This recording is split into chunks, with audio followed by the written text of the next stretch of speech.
La précarité énergétique, c'est vraiment la lutte contre la précarité énergétique, c'est vraiment un sujet par excellence où les enjeux de la transition énergétique rencontrent des enjeux sociaux. Sur le territoire, il y a de plus en plus de ménages qui ont des vrais problèmes pour payer leur facture d'énergie, parce que l'énergie est de plus en plus chère, parce que les logements ne sont pas isolés.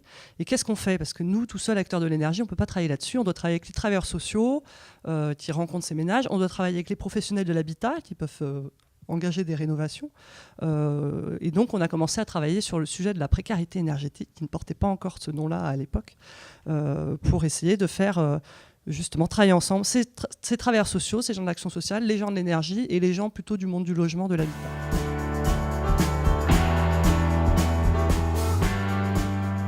Quand on parle de précarité énergétique, on parle évidemment de ménages avec des ressources modestes.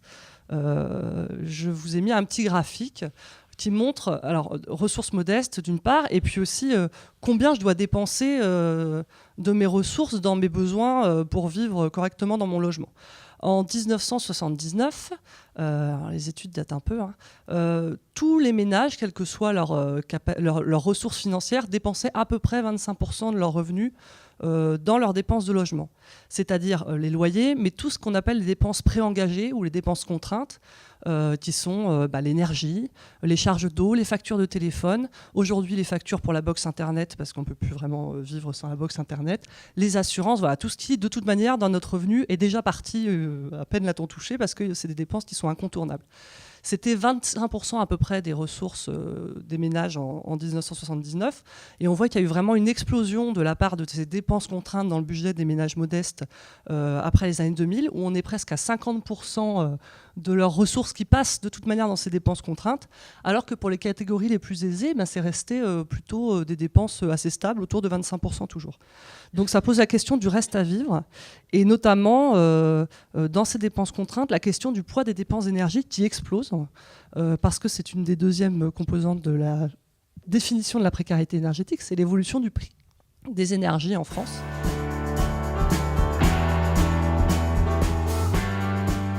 Déjà, il y a un vrai enjeu sur repérer où sont les gens qui pourraient avoir besoin d'un accompagnement particulier. C'est la première étape, en fait, réussir à savoir où sont les ménages très énergivores sur un territoire. C'est de la cartographie, on peut le faire. Et puis réussir à savoir où sont les ménages un peu à risque parce qu'ils ont des ressources financières limitées sur son territoire. Et puis superposer les cartes, et là ça peut donner déjà des territoires sur lesquels il faudrait intervenir peut-être plus massivement. Mais on ne va pas aller dans l'immeuble chercher les gens un par un. Déjà c'est interdit par la CNIL. Et puis ce ne serait pas forcément très efficace.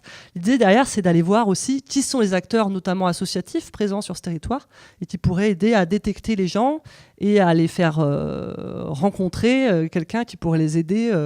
Donc en France aujourd'hui, il y a plusieurs manières de mesurer la précarité énergétique.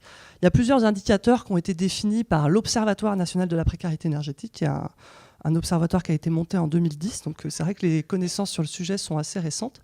D'abord, il y a le taux d'effort énergétique. Alors le taux d'effort énergétique, c'est la part que les ménages consacrent à leurs dépenses d'énergie par rapport à leur revenu total. Si jamais je dépense plus de 10% de mes revenus totaux dans ma facture d'énergie, alors je suis en précarité énergétique, à condition que je fasse partie des 30% de ménages les plus pauvres en France, les 3 premiers déciles. Et puis, il y a aussi travailler plus fortement avec les professionnels de santé. Il y a des initiatives aussi qui se sont montées à Lille et à Bordeaux, où en fait c'est les médecins qui deviennent prescripteurs de visites à domicile, c'est-à-dire que quand ils reçoivent dans leur cabinet des allergologues, beaucoup à Lille d'ailleurs, des ménages qui ont des pathologies, des bronchites, voilà, des choses où on peut qui revoient régulièrement. Les médecins de PMI aussi, les protections maternelles infantiles, qui voient des enfants qui viennent tout le temps avec des bronchites. Et ben on peut, ils font une ordonnance et ils envoient chez eux ce qu'on appelle des CMEI, conseillers médicaux en environnement intérieur, qui vont faire un diagnostic du logement et derrière réorienter les ménages vers soit des actions de médiation avec leurs bailleurs, soit des programmes d'aide aux travaux. Donc voilà, les professionnels de santé, c'est aussi des acteurs très importants dans le repérage et la diffusion autour de ce qui peut être fait pour les ménages qui rencontrent des vraies difficultés à chauffer leur logement.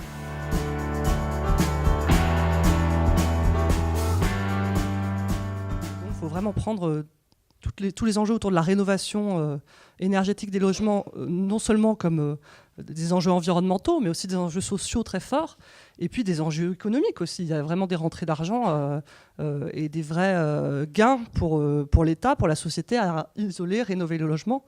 Quand on fait des travaux, on paye une TVA, c'est des rentrées fiscales pour l'État, c'est de la création d'emplois dans le BTP, voilà. Donc c'est des choses auxquelles il faut aussi réfléchir. La précarité énergétique, souvent on nous dit, c'est vrai, c'est quoi la différence avec la précarité tout court, la pauvreté en fait? C'est juste que si on agit sur la précarité, sur la pauvreté, on va augmenter les revenus des ménages. Pour agir sur la précarité énergétique, en fait, il faut engager des travaux de rénovation des logements.